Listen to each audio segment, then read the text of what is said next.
West of Arkham the hills rise wild, and there are valleys with deep woods that no axe has ever cut. There are dark, narrow glens where the trees slope fantastically, and where thin brooklets trickle without ever having caught the glint of sunlight. On the gentler slopes there are farms, ancient and rocky, with squat, moss-coated cottages, brooding eternally over old New England secrets in the lee of great ledges. But these are all vacant now, the wide chimneys crumbling and the shingled sides bulging perilously beneath low gambrel roofs. The old folk have gone away, and foreigners do not like to live there. French Canadians have tried it, Italians have tried it, and the Poles have come and departed. It is not because of anything that can be seen or heard or handled, but because of something that is imagined. The place is not good for the imagination, and does not bring restful dreams at night. It must be this which keeps the foreigners away, for old Ami Pierce has never told them of anything he recalls from the strange days. Ami, whose head has been a little queer for years, is the only one who still remains, or who ever talks of the strange days, and he dares to do this because his house is so near the open fields and the travelled roads around Arkham. There was once a road over the hills and through the valleys that ran straight where the blasted heath is now, but people ceased to use it, and a new road was laid, curving far towards the south. Traces of the old one can still be found amidst the weeds of a returning wilderness, and some of them will doubtless linger even when half the hollows are flooded for the new reservoir. Then the dark woods will be cut down, and the blasted heath will slumber far below blue waters whose surface will mirror the sky and ripple in the sun. And the secrets of the strange days will be one with the deep's secrets, one with the hidden law of old ocean, and all the mystery of primal earth. When I went into the hills and vales to survey for the new reservoir, they told me the place was evil. They told me this in Arkham, and because that is a very old town full of witch legends, I thought the evil must be something which grandmas had whispered to children through centuries. The name Blasted Heath seemed to me very odd and theatrical, and I wondered how it had come into the folklore of a Puritan people. Then I saw that dark westward tangle of glens and slopes for myself, and ceased to wonder at anything besides its own elder mystery. It was morning when I saw it, but shadow lurked always there. The trees grew too thickly, and their trunks were too big for any healthy New England wood. There was too much silence in the dim alleys between them, and the floor was too soft with the dank moss and mattings of infinite years of decay. In the open spaces, mostly along the line of the old road, there were little hillside farms, sometimes with all the buildings standing, sometimes with only one or two, and sometimes with only a lone chimney or fast-filling cellar. Weeds and briars reigned, and furtive wild things rustled in the undergrowth. Upon everything was a haze of restlessness and oppression, a touch of the unreal and grotesque, as if some vital element of perspective or chiaroscuro were awry. I did not wonder that the foreigners would not stay, for this was no region to sleep in. It was too much like a landscape of Salvator Rosa, too much like some forbidden woodcut in a tale of terror. But even all this was not so bad as the blasted heath. I knew it the moment I came upon it at the bottom of a spacious valley, for no other name could fit such a thing, or any other thing fit such a name. It was as if the poet had coined the phrase from having seen this one particular region. It must, I thought as I viewed it, be the outcome of a fire. But why had nothing new ever grown over those 5 acres of grey desolation that sprawled open to the sky, like a great spot eaten by acid in the woods and fields? It lay largely to the north of the ancient road line, but encroached a little on the other side. I felt an odd reluctance about approaching, and did so at last, only because my business took me through and past it. There was no vegetation of any kind on that broad expanse, but only a fine grey dust or ash, which no wind seemed ever to blow about. The trees near it were sickly and stunted, and many dead trunks stood or lay rotting at the rim.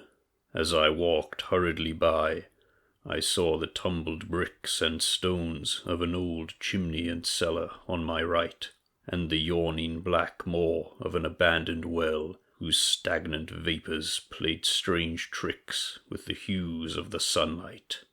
Even the long, dark woodland climb beyond seemed welcome in contrast, and I marvelled no more at the frightened whispers of Arkham people. There had been no house or ruin near. Even in the old days the place must have been lonely and remote, and at twilight, dreading to repass that ominous spot, I walked circuitously back to the town by the curving road on the south. I vaguely wished some clouds would gather, for an odd timidity about the deep skyey voids above had crept into my soul.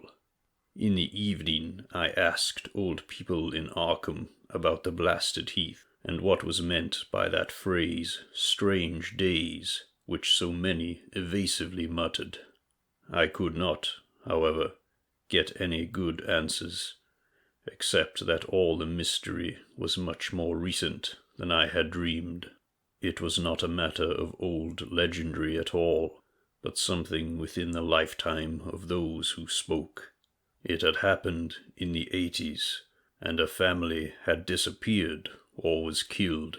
Speakers would not be exact, and because they all told me to pay no attention to old Army Pierce's crazy tales, I sought him out the next morning, having heard that he lived alone in the ancient tottering cottage where the trees first begin to get very thick.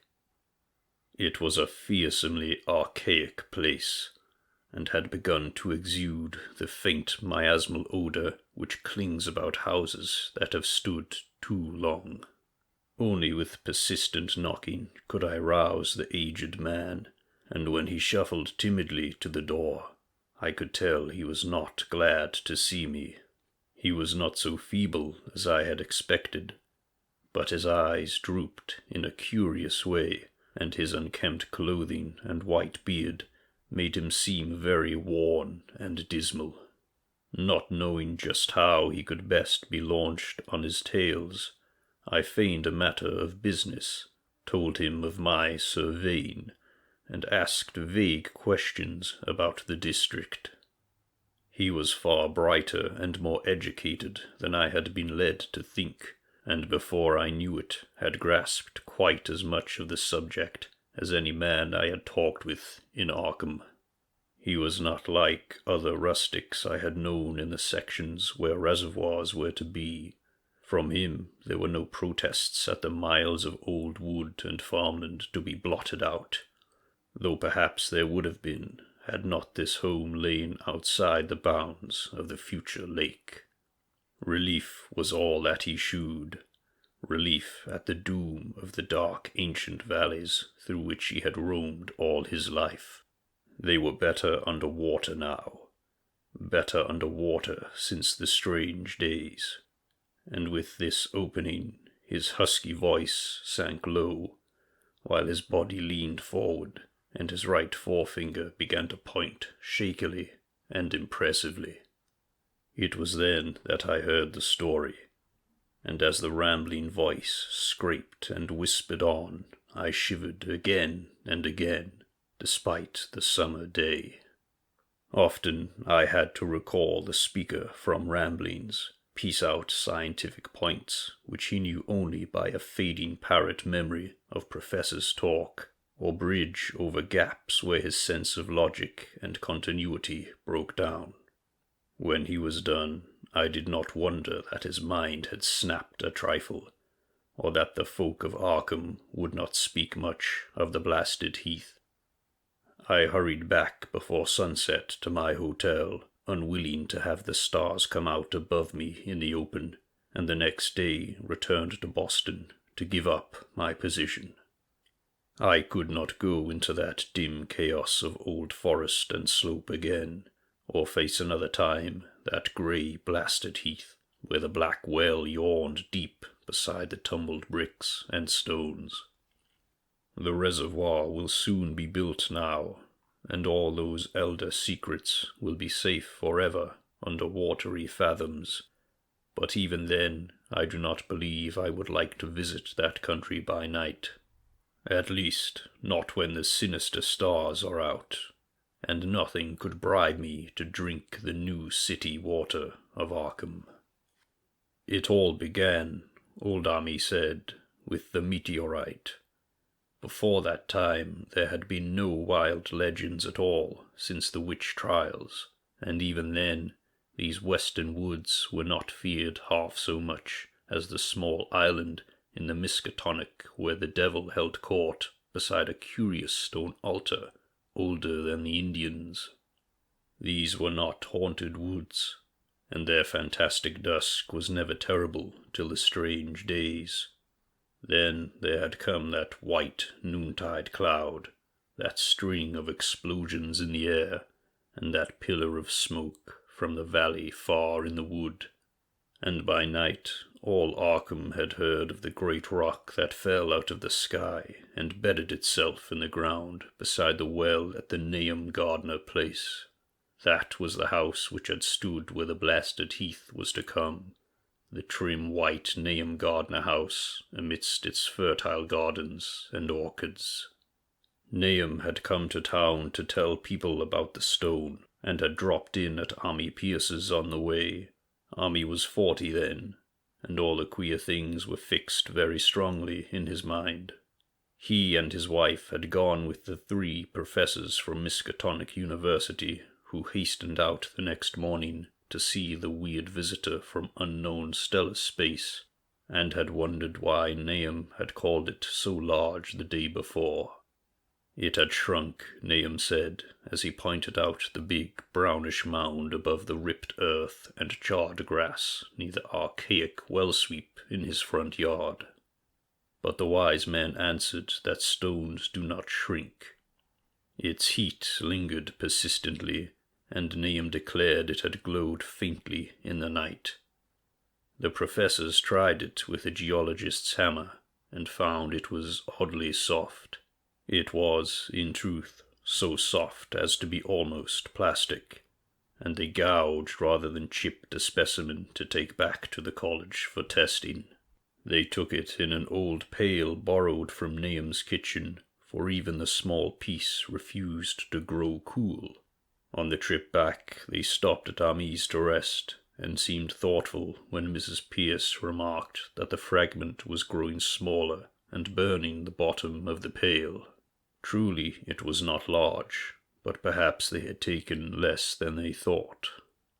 The day after that, all this was in June of '82, the professors had trooped out again in a great excitement. As they passed Amis, they told him what queer things the specimen had done, and how it had faded wholly away when they put it in a glass beaker. The beaker had gone, too, and the wise men talked of the strange stone's affinity for silicon. It had acted quite unbelievably in that well-ordered laboratory, doing nothing at all and shewing no occluded gases when heated on charcoal, being wholly negative in the borax bead, and soon proving itself absolutely non-volatile at any producible temperature, including that of the oxyhydrogen blowpipe. On an anvil it appeared highly malleable, and in the dark its luminosity was very marked. Stubbornly refusing to grow cool, it soon had the college in a state of real excitement, and when upon heating before the spectroscope, it displayed shining bands unlike any known colors of the normal spectrum.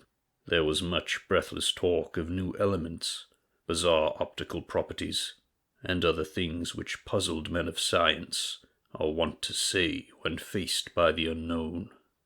Hot as it was, they tested it in a crucible with all the proper reagents.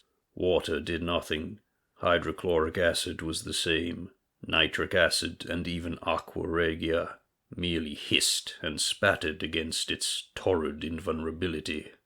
Ami had difficulty in recalling all these things, but recognized some solvents as I mentioned them in the usual order of use. There were ammonia and caustic soda, alcohol and ether, nauseous carbon disulfide, and a dozen others. But although the weight grew steadily less as time passed, and the fragment seemed to be slightly cooling, there was no change in the solvents to shew that they had attacked the substance at all.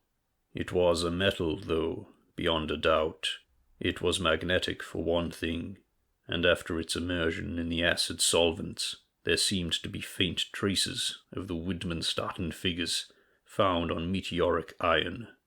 When the cooling had grown very considerable, the testing was carried on in glass, and it was in a glass beaker that they left all the chips made of the original fragment during the work.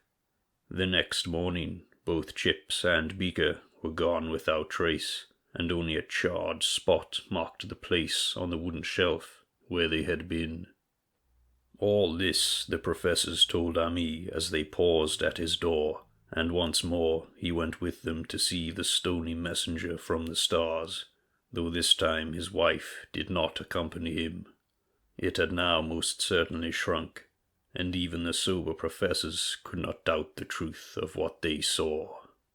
All around the dwindling brown lump near the well was a vacant space, except where the earth had caved in, and whereas it had been a good 7 feet across the day before, it was now scarcely 5. It was still hot, and the sages studied its surface curiously as they detached another and larger piece with hammer and chisel.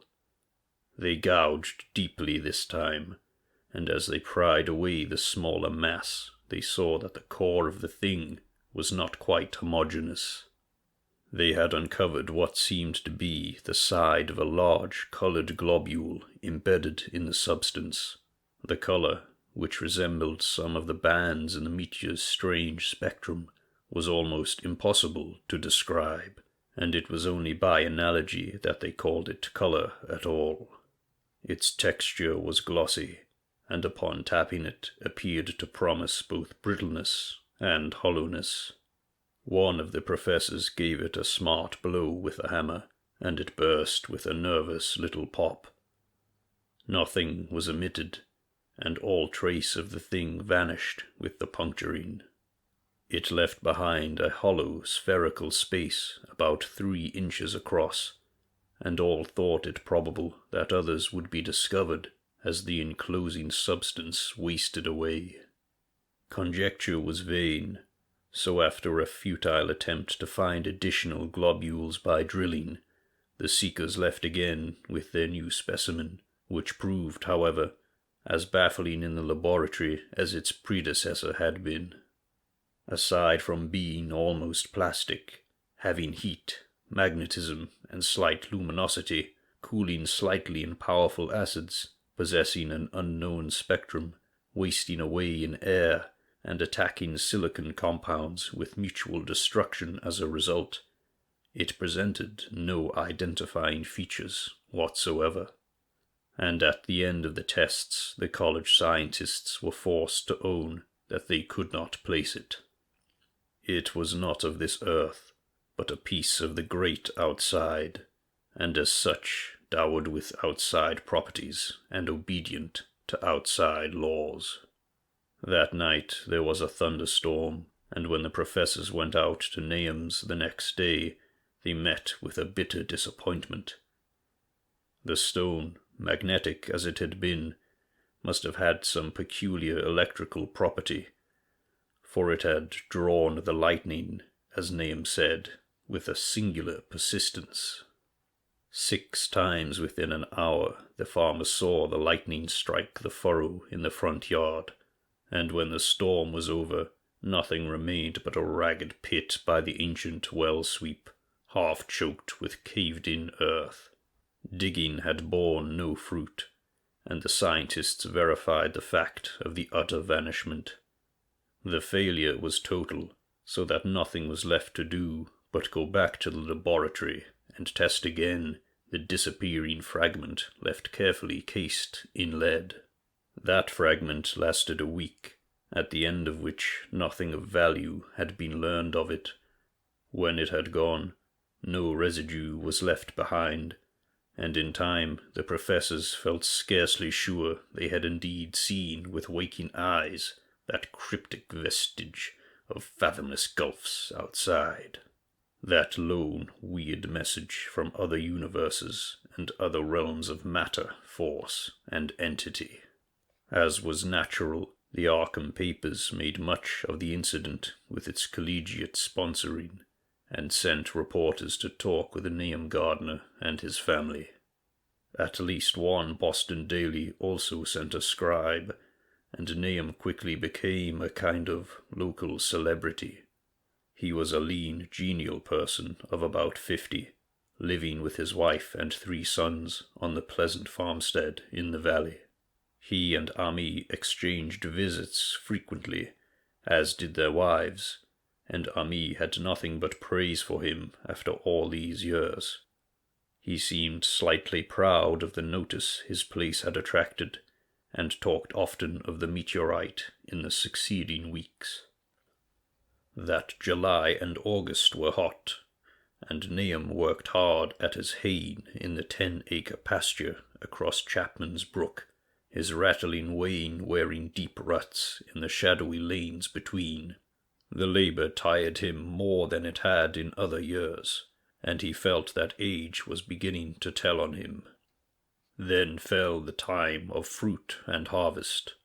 The pears and apples slowly ripened, and Nahum vowed that his orchards were prospering as never before. The fruit was growing to phenomenal size and unwonted gloss, and in such abundance that extra barrels were ordered to handle the future crop. But with the ripening came sore disappointment. For all of that gorgeous array of specious lusciousness, not one single jot was fit to eat. Into the fine flavour of the pears and apples had crept a stealthy bitterness and sickishness, so that even the smallest of bites induced a lasting disgust. It was the same with the melons and tomatoes, and Nahum sadly saw that his entire crop was lost. Quick to connect events, he declared that the meteorite had poisoned the soil, and thanked heaven that most of the other crops were in the upland lot along the road. Winter came early and was very cold. Ami saw Nahum less often than usual, and observed that he had begun to look worried. The rest of his family, too, seemed to have grown taciturn, and were far from steady in their church-going or their attendance at the various social events of the countryside. For this reserve or melancholy no cause could be found, though all the household confessed now and then to poorer health and a feeling of vague disquiet.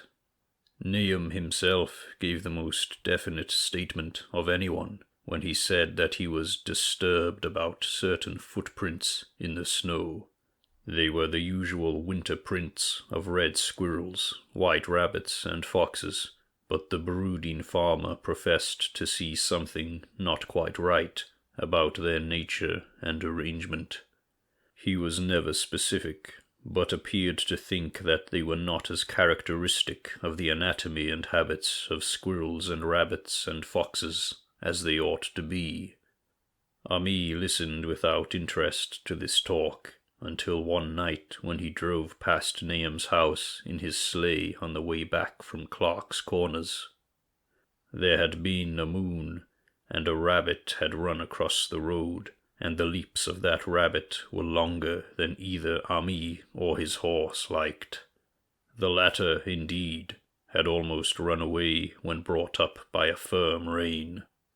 Thereafter, Ami gave Nahum's tales more respect, and wondered why the gardener dogs seemed so cowed and quivering every morning.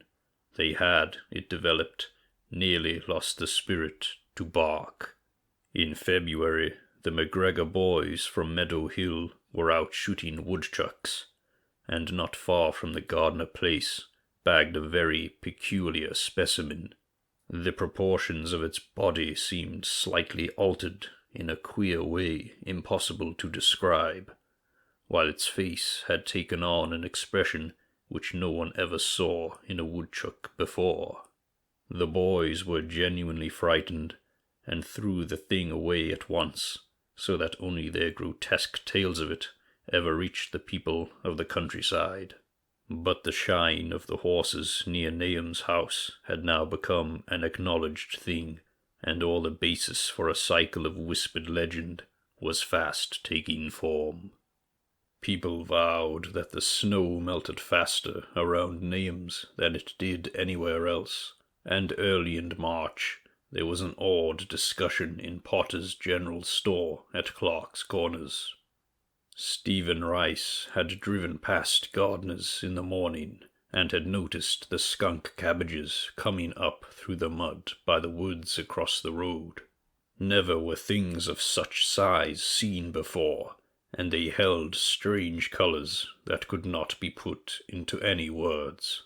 Their shapes were monstrous, and the horse had snorted at an odour which struck Stephen as wholly unprecedented.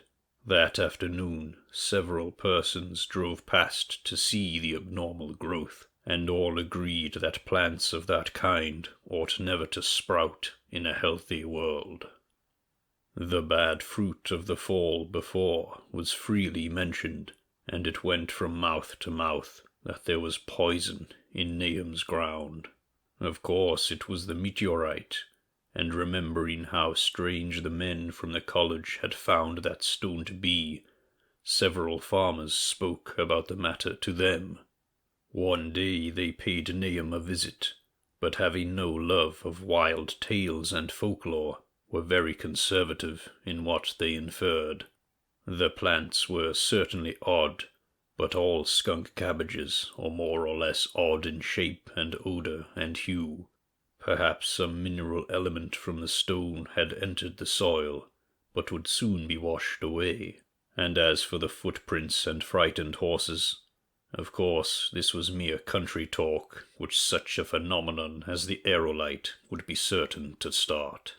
There was really nothing for serious men to do in cases of wild gossip, for superstitious rustics will say and believe anything.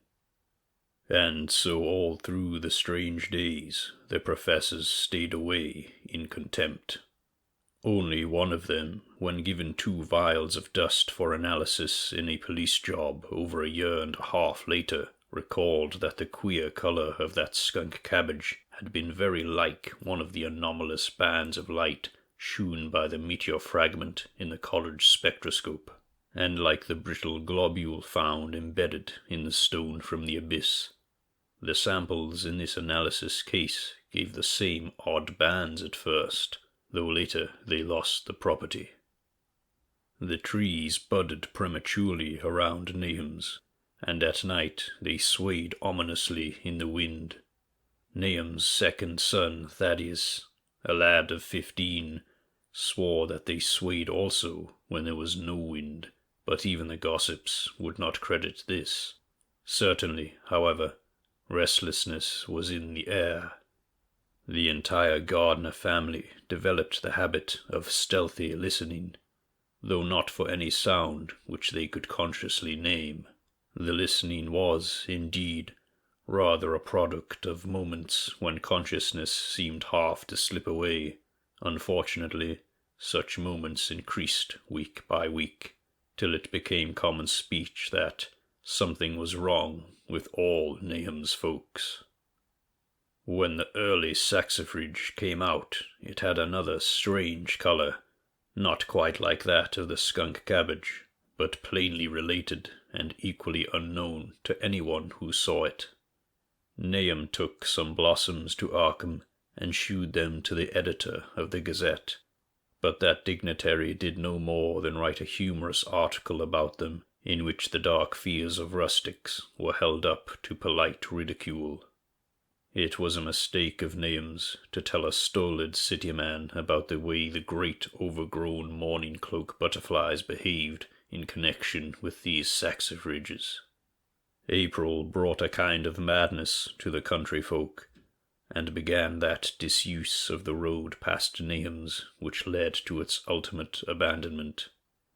It was the vegetation.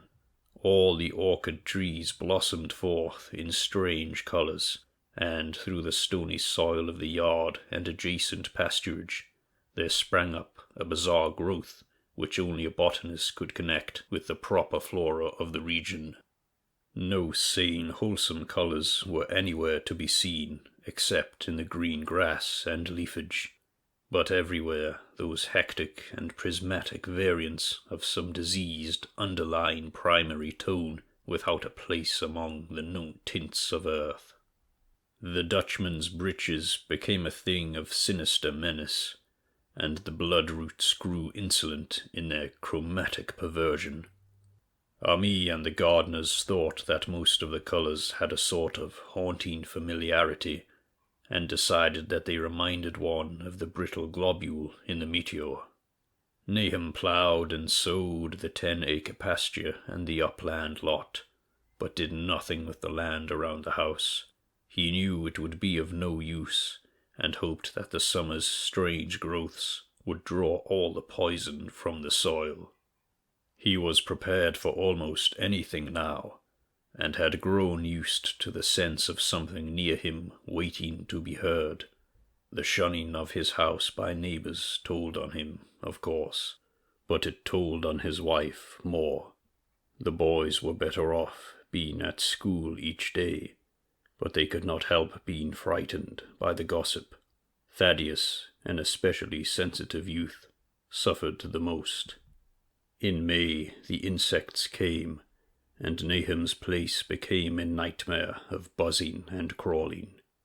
Most of the creatures seemed not quite usual in their aspects and motions, and their nocturnal habits contradicted all former experience. The gardeners took to watching at night, watching in all directions at random for something. They could not tell what. It was then that they all owned that Thaddeus had been right about the trees. Mrs. Gardner was the next to see it from the window as she watched the swollen boughs of a maple against a moonlit sky. The boughs surely moved, and there was no wind. It must be the sap. Strangeness had come into everything growing now, yet it was none of Nahum's family at all who made the next discovery. Familiarity had dulled them, and what they could not see was glimpsed by a timid windmill salesman from Bolton who drove by one night in ignorance of the country legends. What he told in Arkham was given a short paragraph in the Gazette, and it was there that all the farmers, Nahum included, saw it first. The night had been dark, and the buggy lamps faint, but around a farm in the valley which everyone knew from the account must be Nahum's, the darkness had been less thick. A dim though distinct luminosity seemed to inhere all the vegetation, grass, leaves, and blossom alike, while at one moment a detached piece of the phosphorescence appeared to stir furtively in the yard near the barn. The grass had so far seemed untouched, and the cows were freely pastured in the lot near the house, but toward the end of May the milk began to be bad.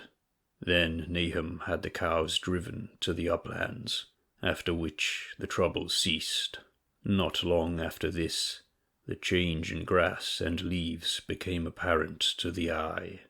All the verdure was going grey, and was developing a highly singular quality of brittleness. Ami was now the only person who ever visited the place, and his visits were becoming fewer and fewer. When school closed, the gardeners were virtually cut off from the world, and sometimes let Ami do their errands in town. They were failing curiously, both physically and mentally, and no one was surprised when the news of Miss Gardner's madness stole around. It happened in June, about the anniversary of the meteor's fall, and the poor woman screamed about things in the air which she could not describe. In her raving there was not a single specific noun, but only verbs and pronouns. Things moved and changed and fluttered, and ears tingled to impulses which were not wholly sounds.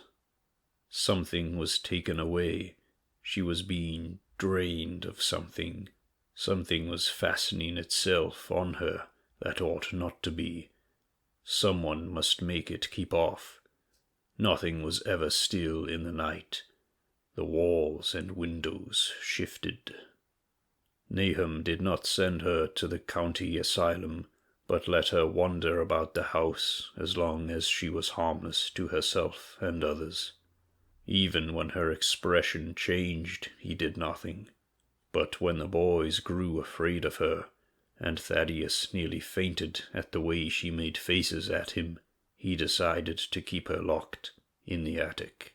By July she had ceased to speak, and crawled on all fours, and before that month was over, Nahum got the mad notion that she was slightly luminous in the dark, as he now clearly saw was the case with the nearby vegetation. It was a little before this that the horses had stampeded. Something had roused them in the night, and their neighing and kicking in their stalls had been terrible. There seemed virtually nothing to do to calm them, and when Nahum opened the stable door, they all bolted out like frightened woodland deer. It took a week to track all four, and when found, they were seen to be quite useless and unmanageable. Something had snapped in their brains, and each one had to be shot for its own good. Nahum borrowed a horse from Ami for his haying, but found it would not approach the barn. It shied, balked, and whinnied, and in the end he could do nothing but drive it into the yard, while the men used their own strength to get the heavy wagon near enough the hayloft for convenient pitching. And all the while the vegetation was turning grey and brittle. Even the flowers, whose hues had been so strange, were greying now, and the fruit was coming out grey and dwarfed and tasteless.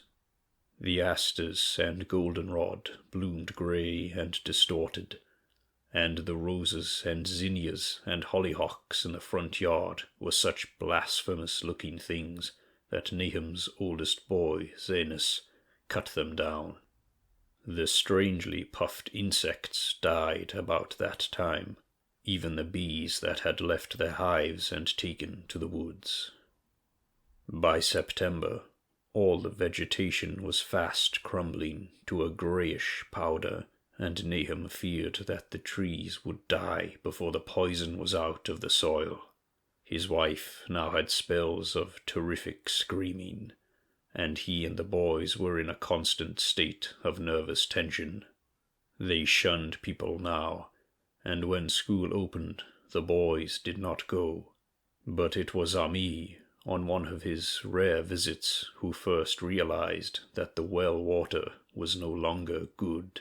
It had an evil taste that was not exactly fetid, nor exactly salty, and Ami advised his friend to dig another well on higher ground to use till the soil was good again. Nahum, however, ignored the warning, for he had by that time become calloused to strange and unpleasant things.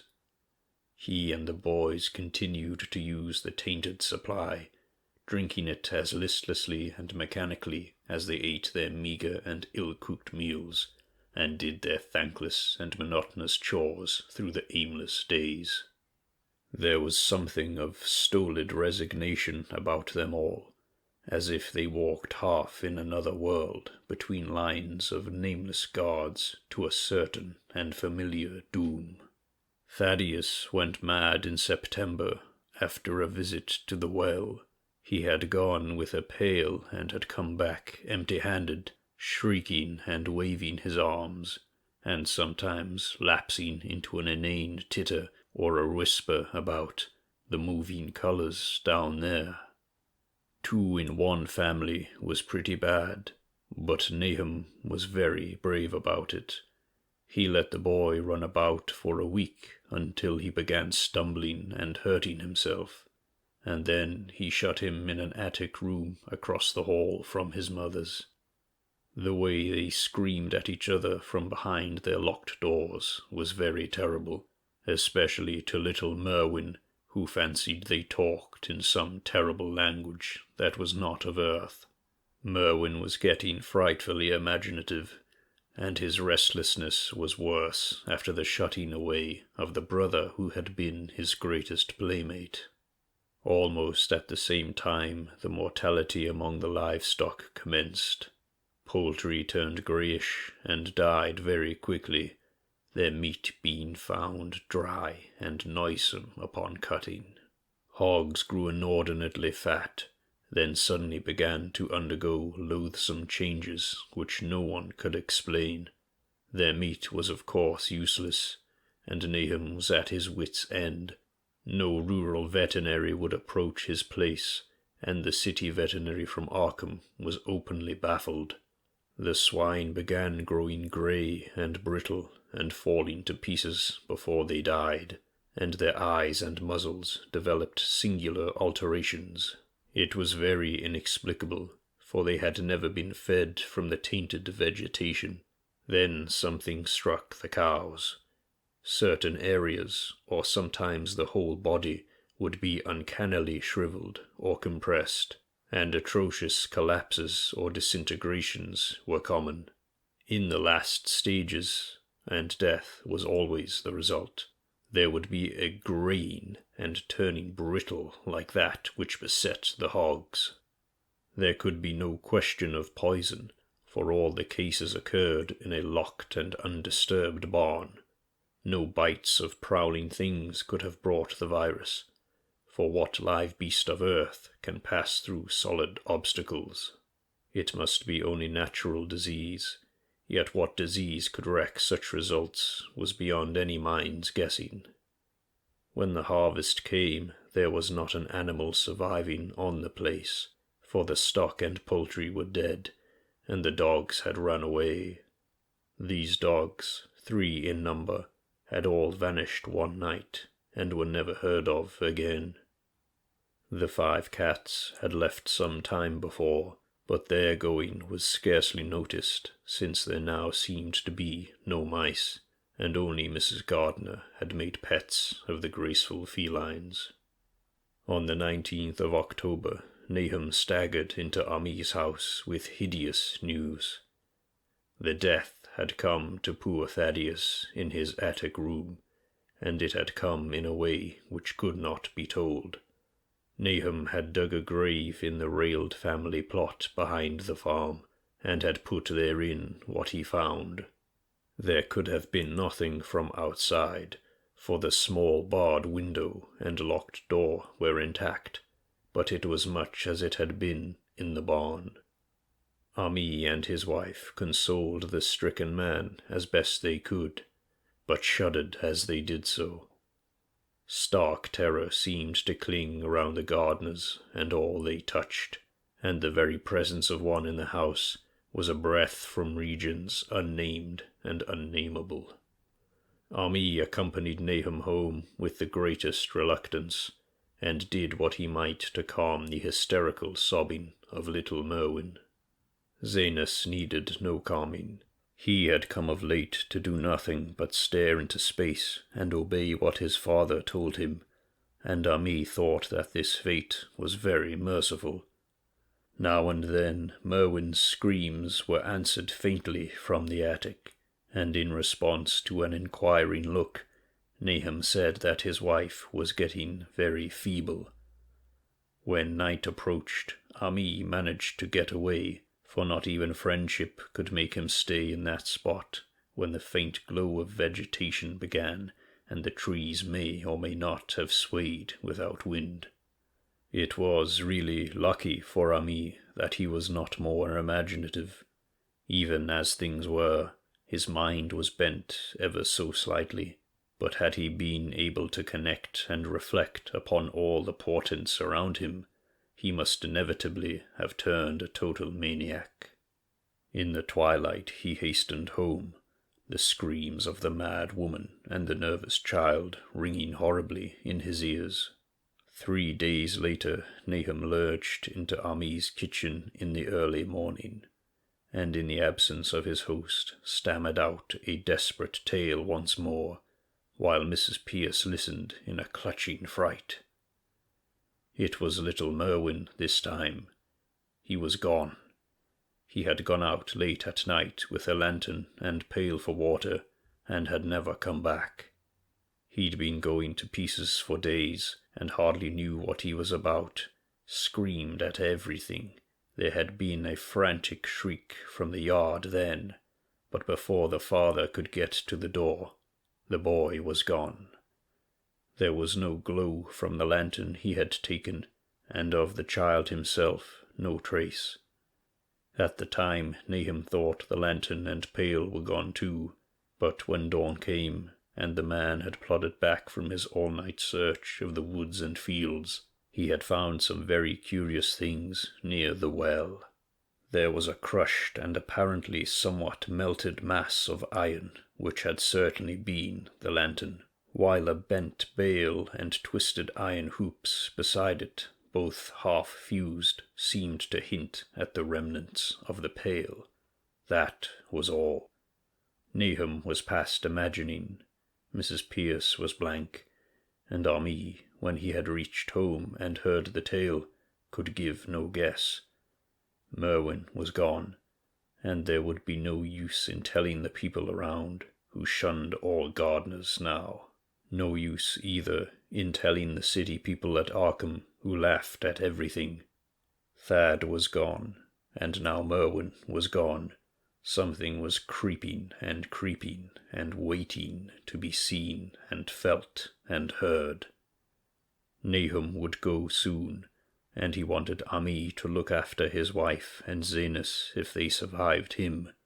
It must all be a judgment of some sort, though he could not fancy what for, since he had always walked uprightly in the Lord's ways so far as he knew. For over 2 weeks Ami saw nothing of Nahum, and then, worried about what might have happened, he overcame his fears and paid the gardener place a visit. There was no smoke from the great chimney, and for a moment the visitor was apprehensive of the worst. The aspect of the whole farm was shocking. Greyish withered grass and leaves on the ground, vines falling in brittle wreckage from archaic walls and gables, and great bare trees clawing up at the great November sky with a studied malevolence which Ami could not but feel had come from some subtle change in the tilt of the branches. But Nahum was alive after all. He was weak and lying on a couch in the low-ceiled kitchen, but perfectly conscious and able to give simple orders to Zanus. The room was deadly cold, and as Ami visibly shivered, the host shouted huskily to Zanus for more wood. Wood, indeed, was sorely needed, since the cavernous fireplace was unlit and empty, with a cloud of soot blowing about in the chill wind that came down the chimney. Presently Nahum asked him if the extra wood had made him any more comfortable, and then Ami saw what had happened. The stoutest cord had broken at last, and the hapless farmer's mind was proof against more sorrow. Questioning tactfully, Ami could get no clear data at all about the missing Zanus. In the well, he lives in the well, was all that the clouded father would say.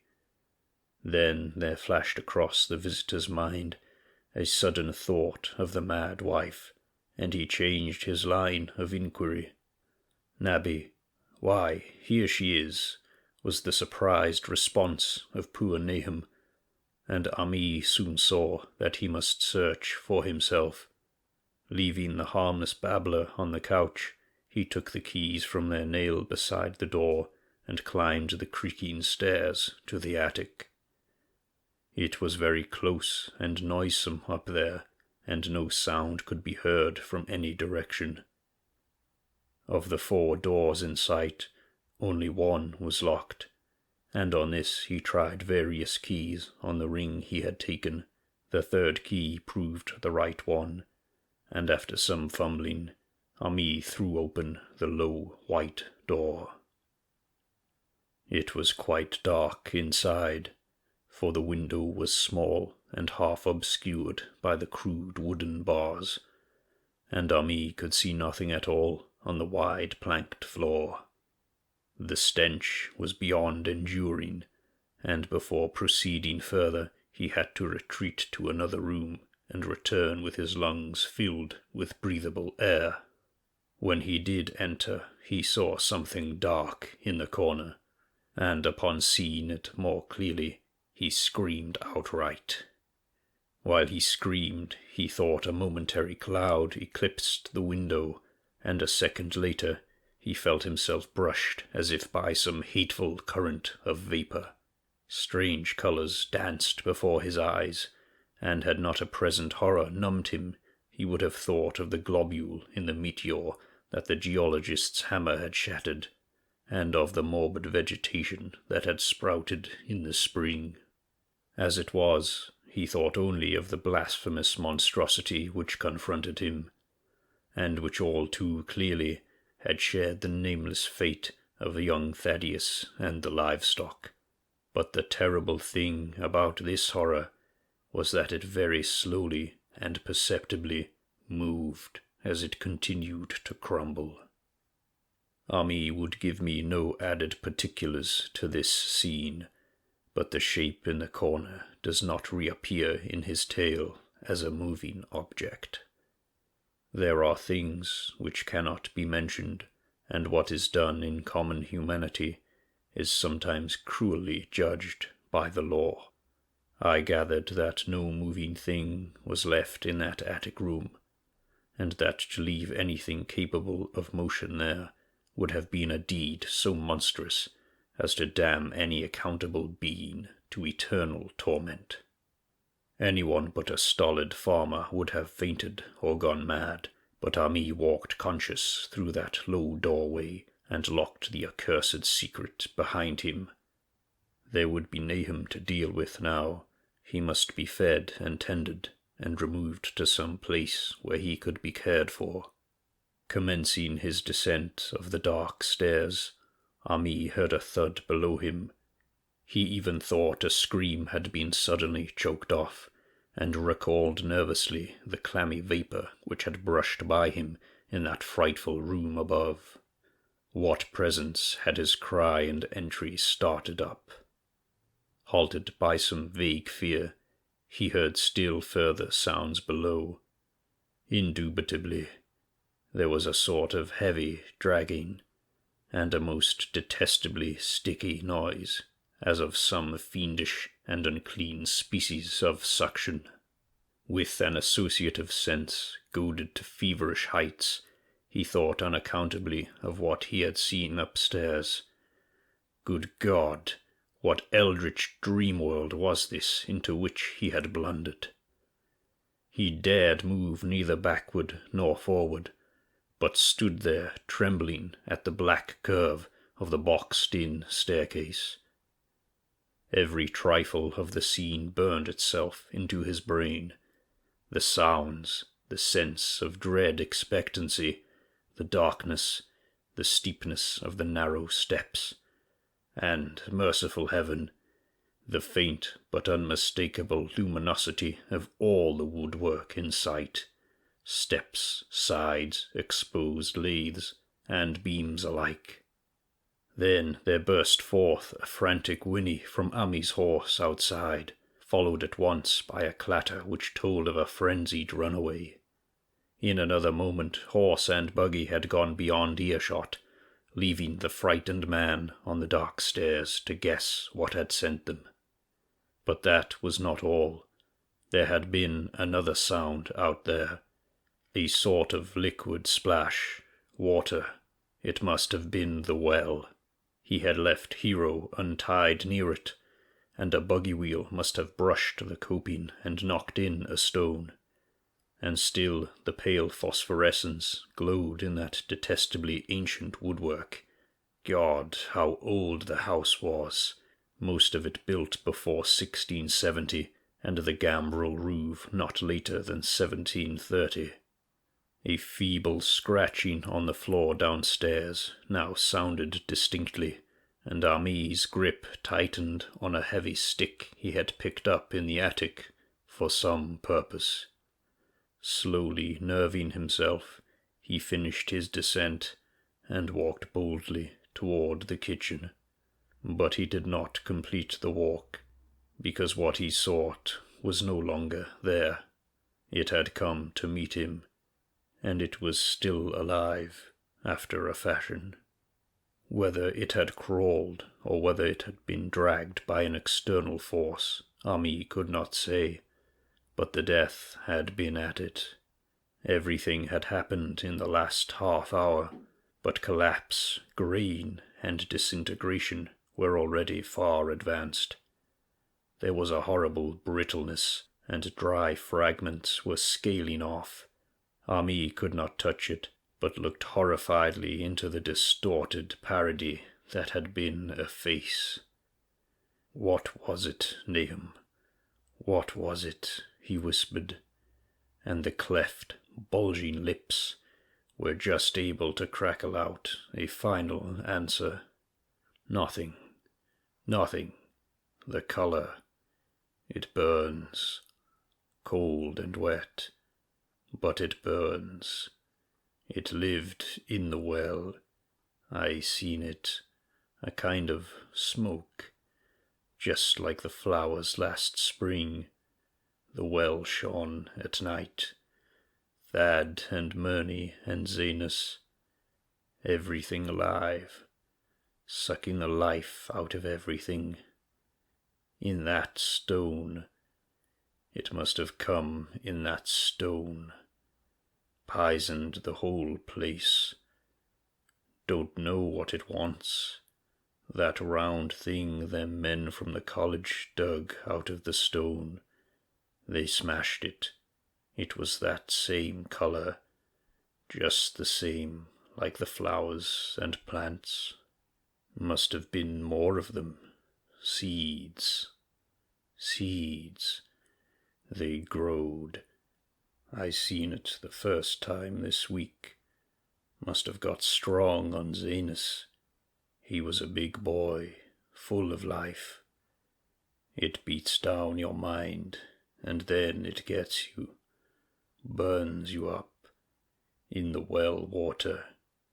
You were right about that. Evil water.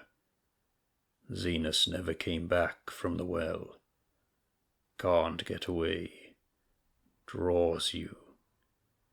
You know something is coming, but it isn't no use. I seen it time and again since Zenas was took. Where's Nabby, Army? My head's no good. Don't know how long since I fed her. It'll get her if we aren't careful. Just a colour. Her face is getting to have that colour sometimes towards night, and it burns and sucks. It comes from some place where things ain't as they are here. One of them professors said so. He was right. Look out, Ami. It'll do something more. Sucks the life out. But that was all.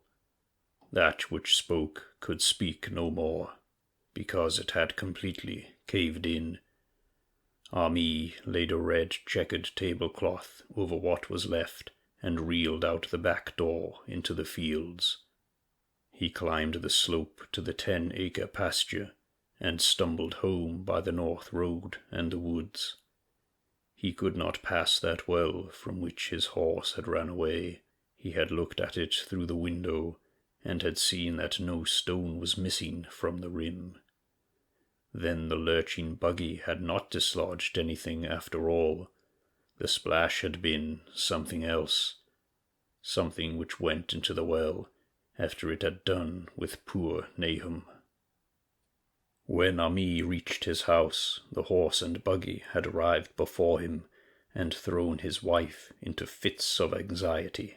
Reassuring her without explanations, he set out at once for Arkham and notified the authorities that the Gardner family was no more. He indulged in no details, but merely told of the deaths of Nahum and Nabby, that of Thaddeus being already known, and mentioned that the cause seemed to be the strange ailment which had killed the livestock. He also stated that Merwin and Zenas had disappeared. There was considerable questioning at the police station, and in the end Ami was compelled to take 3 officers to the Gardner farm, together with the coroner, the medical examiner, and the veterinary who had treated the diseased animals. He went much against his will, for the afternoon was advancing, and he feared the fall of night over that accursed place, but it was some comfort to have so many people with him. The 6 men drove out in a Democrat wagon, following Ami's buggy, and arrived at the pest-ridden farmhouse about 4 o'clock. Used as the officers were to gruesome experiences, not one remained unmoved at what was found in the attic and under the red checkered tablecloth on the floor below. The whole aspect of the farm, with its grey desolation, was terrible enough, but those 2 crumbling objects were beyond all bounds. No one could look long at them, and even the medical examiner admitted that there was very little to examine. Specimens could be analyzed, of course, so he busied himself in obtaining them, and here it develops that a very puzzling aftermath occurred at the college laboratory where the 2 phials of dust were finally taken. Under the spectroscope, both samples gave off an unknown spectrum, in which many of the baffling bands were precisely like those which the strange meteor had yielded in the previous year. The property of emitting this spectrum vanished in a month, the dust thereafter consisting mainly of alkaline phosphates and carbonates. Ami would not have told the men about the well if he had thought they meant to do anything then and there. It was getting toward sunset, and he was anxious to be away, but he could not help glancing nervously at the stony curb by the great sweep, and when a detective questioned him, he admitted that Nahum had feared something down there, so much so that he had never even thought of searching it for Merwin or Zenas. After that, nothing would do but that they empty and explore the well immediately. So Ami had to wait trembling while pail after pail of rank water was hauled up and splashed on the soaking ground outside. The men sniffed in disgust at the fluid, and toward the last held their noses against the fetor they were uncovering. It was not so long a job as they had feared it would be, since the water was phenomenally low. There is no need to speak too exactly of what they found. Merwin and Zanus were both there, in part, though the vestiges were mainly skeletal. There were also a small deer and a large dog in about the same state, and a number of bones of smaller animals. The ooze and slime at the bottom seemed inexplicably porous and bubbling, and a man who descended on handholds with a long pole found that he could sink the wooden shaft to any depth in the mud of the floor without meeting any solid obstruction. Twilight had now fallen, and lanterns were brought from the house. Then, when it was seen that nothing further could be gained from the well, everyone went indoors and conferred in the ancient sitting-room, while the intermittent light of a spectral half-moon played wanly on the grey desolation outside. The men were frankly nonplussed by the entire case, and could find no convincing common element to link the strange vegetable conditions, the unknown disease of livestock and humans, and the unaccountable deaths of Merwin and Zanus in the tainted well. They had heard the common country talk, it is true, but could not believe that anything contrary to natural law had occurred. No doubt the meteor had poisoned the soil, but the illness of persons and animals who had eaten nothing grown in that soil was another matter. Was it the well water? Very possibly. It might be a good idea to analyze it. But what peculiar madness could have made both boys jump into the well? Their deeds were so similar, and the fragments shewed that they had both suffered from the grey, brittle death. Why was everything so grey and brittle? It was the coroner, seated near a window overlooking the yard, who first noticed the glow about the well. Night had fully set in, and all the abhorrent grounds seemed faintly luminous with more than the fitful moonbeams. But this new glow was something definite and distinct, and appeared to shoot up from the black pit like a softened ray from a searchlight, giving dull reflections in the little ground pools where water had been emptied. It had a very queer colour, and as all the men clustered round the window, Ami gave a violent start, for this strange beam of ghastly miasma was to him of no unfamiliar hue. He had seen that colour before, and feared to think what it might mean.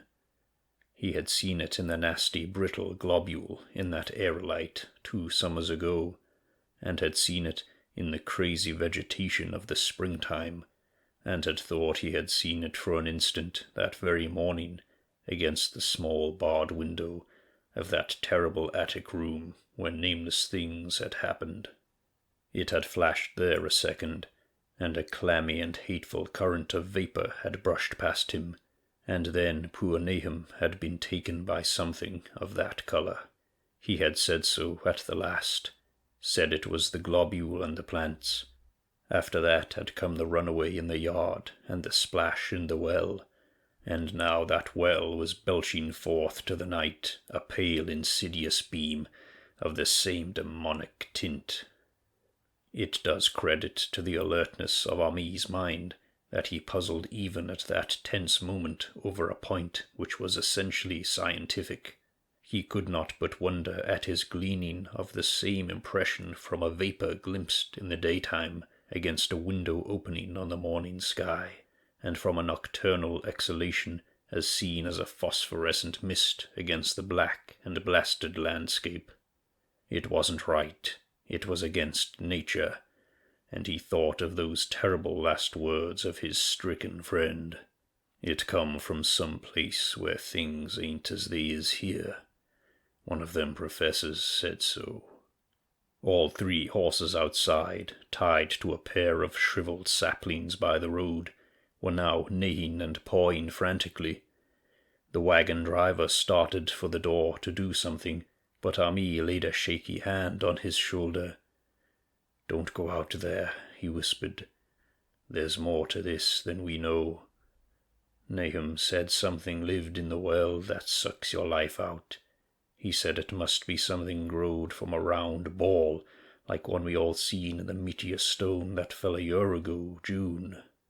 Sucks and burns, he said, and is just a cloud of colour like that light out there now, that you can hardly see and can't tell what it is. Nahum thought it feeds on everything living and gets stronger all the time. He said he's seen it this last week. It must be something from away off in the sky, like the men from the college last year says the meteor stone was. The way it's made and the way it works ain't like no way of God's world. It's something from beyond." So the men paused indecisively as the light from the well grew stronger and the hitched horses pawed and whinnied in increasing frenzy. It was truly an awful moment, with terror in that ancient and accursed house itself. 4 monstrous sets of fragments, 2 from the house and 2 from the well, in the woodshed behind, and that shaft of unknown and unholy iridescence from the slimy depths in front. Ami had restrained the driver on impulse, forgetting how uninjured he himself was after the clammy brushing of that coloured vapour in the attic room, but perhaps it is just as well that he acted as he did.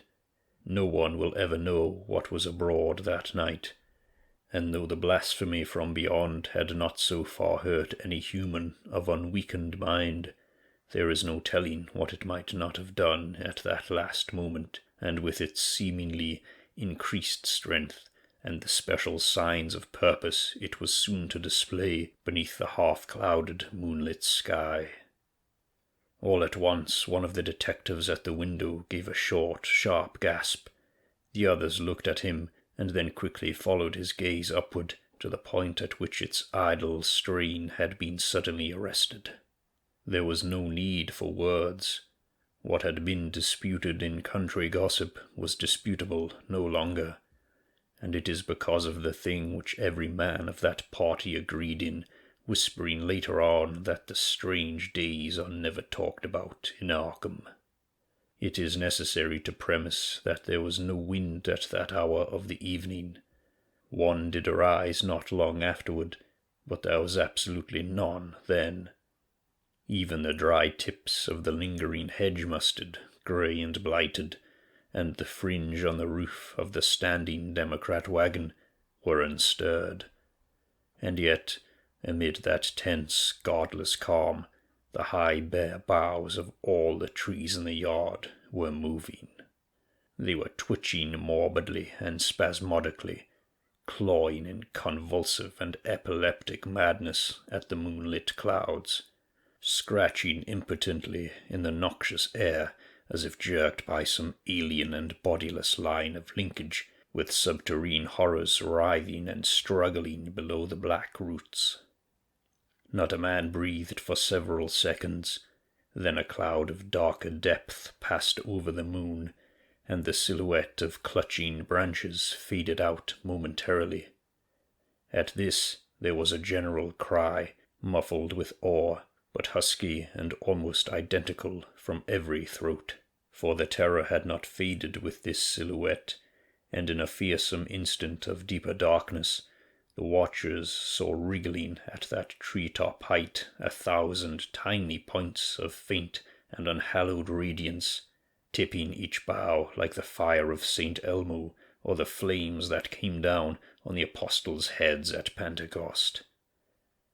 It was a monstrous constellation of unnatural light, like a glutted swarm of corpse-fed fireflies dancing hellish sarabands over an accursed marsh. And its colour was that same nameless intrusion which Ami had come to recognize and dread, All the while the shaft of phosphorescence from the well was getting brighter and brighter, bringing to the minds of the huddled men a sense of doom and abnormality which far outraced any image their conscious minds could form. It was no longer shining out, it was pouring out, and as the shapeless stream of unplaceable colour left the well, it seemed to flow directly into the sky. The veterinary shivered and walked to the front door to drop the heavy extra bar across it. Ami shook no less, and had to tug and point for lack of a controllable voice when he wished to draw notice to the growing luminosity of the trees. The neighing and stamping of the horses had become utterly frightful, but not a soul of that group in the old house would have ventured forth for any earthly reward. With the moments the shining of the trees increased, while their restless branches seemed to strain more and more toward verticality. The wood of the well sweep was shining now, and presently a policeman dumbly pointed to some wooden sheds and beehives near the stone wall on the west. They were commencing to shine too, though the tethered vehicles of the visitors seemed so far unaffected. Then there was a wild commotion and clopping in the road, and as Ami quenched the lamp for better seeing, they realized that the span of frantic greys had broke their sapling and run off with the Democrat wagon. The shock served to loosen several tongues, and embarrassed whispers were exchanged. "It spreads on everything organic that's been around here," muttered the medical examiner. No one replied, but the man who had been in the well gave a hint that his long pole must have stirred something intangible. "It was awful," he added. "There was no bottom at all, just ooze and bubbles, and the feeling of something lurking under there." Ami's horse still pawed and screamed deafeningly in the road outside, and nearly drowned its owner's faint quiver as he mumbled his formless reflections. "It come from that stone. It growed down there. It got everything living. It fed itself on them, mind and body. Thad and Murney, Zanus and Nabby. Nahum was the last. They all drunk the water. It got strong on them. It come from beyond, where things ain't like they be here. Now it's going home." At this point, as the column of unknown color flared suddenly stronger and began to weave itself into fantastic suggestions of shape which each spectator later described differently, there came from poor tethered hero such a sound as no man before or since ever heard from a horse. Every person in that low-pitched sitting-room stopped his ears, and Ami turned away from the window in horror and nausea. Words could not convey it. When Ami looked out again, the hapless beast lay huddled, inert, on the moonlit ground between the splintered shafts of the buggy. That was the last of Hero till they buried him next day, but the present was no time to mourn, for almost at this instant a detective silently called attention to something terrible in the very room with them. In the absence of the lamplight, it was clear that a faint phosphorescence had begun to pervade the entire apartment. It glowed on the broad planked floor and the fragment of rag carpet, and shimmered over the sashes of the small paned windows. It ran up and down the exposed corner posts, coruscated about the shelf and mantel, and infected the very doors and furniture. Each minute saw it strengthen, and at last it was very plain that healthy living things must leave that house. Ami shewed them the back door and the path up through the fields to the 10-acre pasture. They walked and stumbled as in a dream, and did not dare look back till they were far away on the high ground. They were glad of the path, for they could not have gone the front way by that well. It was bad enough, passing the glowing barn and sheds, and those shining orchid trees with their gnarled, fiendish contours, but thank heaven the branches did their worst twisting high up. The moon went under some very black clouds as they crossed the rustic bridge over Chapman's Brook, and it was blind groping from there to the open meadows. When they looked back toward the valley and the distant Gardner Place at the bottom, they saw a fearsome sight. All the farm was shining with the hideous, unknown blend of colour. Trees, buildings, and even such grass and herbage as had not been wholly changed to lethal grey bitterness. The boughs were all straining skyward, tipped with tongues of foul flame, and lambent tricklings of the same monstrous fire were creeping about the ridge-poles of the house, barn, and sheds. It was a scene from a vision of Fuseli, and over all the rest reigned that riot of luminous amorphousness, that alien and undimensioned rainbow of cryptic poison from the well, seething, feeling, lapping, reaching, scintillating, straining, and malignly bubbling in its cosmic and unrecognizable chromaticism. Then, without warning, the hideous thing shot vertically up toward the sky like a rocket or meteor, leaving behind no trail and disappearing through a round and curiously regular hole in the clouds before any man could gasp or cry out. No watcher can ever forget that sight, and Ami stared blankly at the stars of Cygnus, Deneb twinkling above the others, where the unknown colour had melted into the Milky Way. But his gaze was the next moment called swiftly to earth by the crackling in the valley. It was just that, only a wooden ripping and crackling, and not an explosion, as so many others of the party vowed. Yet the outcome was the same, for in one feverish kaleidoscopic instant there burst up from that doomed and accursed farm a gleamingly eruptive cataclysm of unnatural sparks and substance, blurring the glance of the few who saw it, and sending forth to the zenith a bombarding cloudburst of such coloured and fantastic fragments as our universe must needs disown. Through quickly reclosing vapours they followed the great morbidity that had vanished, and in another second they had vanished too. Behind and below was only a darkness to which the men dared not return, and all about was a mounting wind which seemed to sweep down in black froth gusts from interstellar space. It shrieked and howled and lashed the fields and distorted woods in a mad cosmic frenzy, till soon the trembling party realized it would be no use waiting for the moon to shew what was left down there at Nahum's.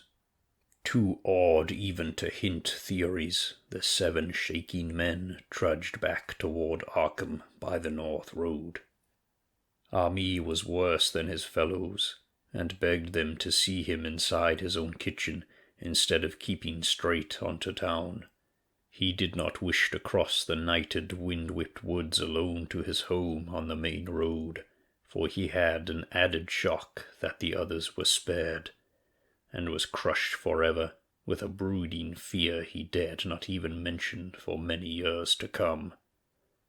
As the rest of the watchers on that tempestuous hill had stolidly set their faces towards the road, Ami had looked back an instant at the shadowed valley of desolation so lately sheltering his ill-starred friend, and from that stricken, far-away spot he had seen something feebly rise, only to sink down again upon the place from which the great shapeless horror had shot into the sky.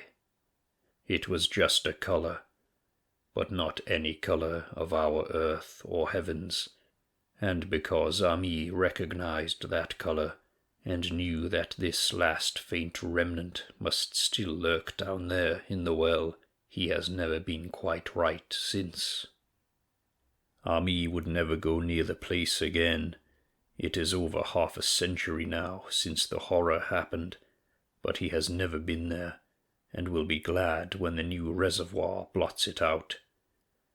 I shall be glad too, for I do not like the way the sunlight changed colour around the mouth of that abandoned well I passed. I hope the water will always be very deep, but even so, I shall never drink it. I do not think I shall visit the Arkham country hereafter. 3 of the men who had been with Ami returned the next morning to see the ruins by daylight, but there were not any real ruins, only the bricks of the chimney, the stones of the cellar, some mineral and metallic litter here and there, and the rim of that nefandous well, save for Ami's dead horse, which they towed away and buried, and the buggy which they shortly returned to him. Everything that had ever been living had gone. 5 eldritch acres of dusty grey desert remained, nor has anything ever grown there since. To this day it sprawls open to the sky like a great spot eaten by acid in the woods and fields, and the few who have ever dared glimpse it in spite of the rural tales have named it the Blasted Heath. The rural tales are queer. They might be even queerer if city men and college chemists could be interested enough to analyze the water from that disused well, or the great dust that no wind seems ever to disperse. Botanists, too, ought to study the stunted flora on the borders of that spot, for they might shed light on the country notion that the blight is spreading, little by little, perhaps an inch a year. People say the colour of the neighbouring herbage is not quite right in the spring, and that wild things leave queer prints in the light winter snow. Snow never seems quite so heavy on the Blasted Heath as it is elsewhere. Horses, the few that are left in this motor age, grow skittish in the silent valley, and hunters cannot depend on their dogs too near the splotch of greyish dust. They say the mental influences are very bad too. Numbers went queer in the years after Nahum's taking, and always they lacked the power to get away. Then the stronger-minded folk all left the region, and only the foreigners tried to live in the crumbling old homesteads. They could not stay, though, and one sometimes wonders what insight beyond ours their wild, weird stores of whispered magic have given them. Their dreams at night, they protest, are very horrible in that grotesque country, and surely the very look of the dark realm is enough to stir a morbid fancy. No traveller has ever escaped a sense of strangeness in those deep ravines, and artists shiver as they paint thick woods whose mystery is as much of the spirit as of the eye. I myself am curious about the sensation I derived from my one lone walk before Ami told me his tale. When twilight came, I had vaguely wished some clouds would gather, for an odd timidity about the deep skyey voids above had crept into my soul. Do not ask me for my opinion. I do not know, that is all. There was no one but Ami to question, for Arkham people will not talk about the strange days, and all 3 professors who saw the aerolite and its coloured globule are dead. There were other globules, depend upon that. One must have fed itself and escaped, and probably there was another which was too late. No doubt it is still down the well. I knew there was something wrong with the sunlight I saw above that miasmal brink.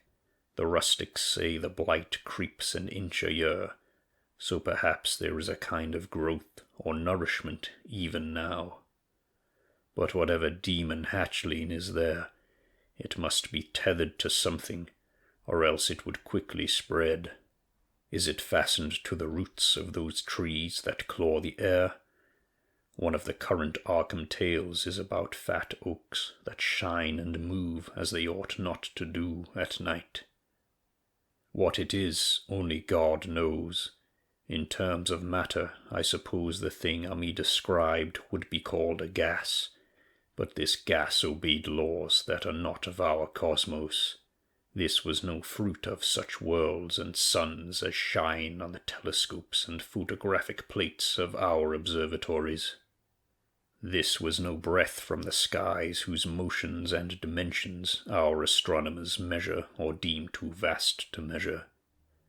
It was just a color out of space, a frightful messenger from unformed realms of infinity beyond all nature as we know it, from realms whose mere existence stuns the brain and numbs us with the black, extra-cosmic gulfs it throws open before our frenzied eyes.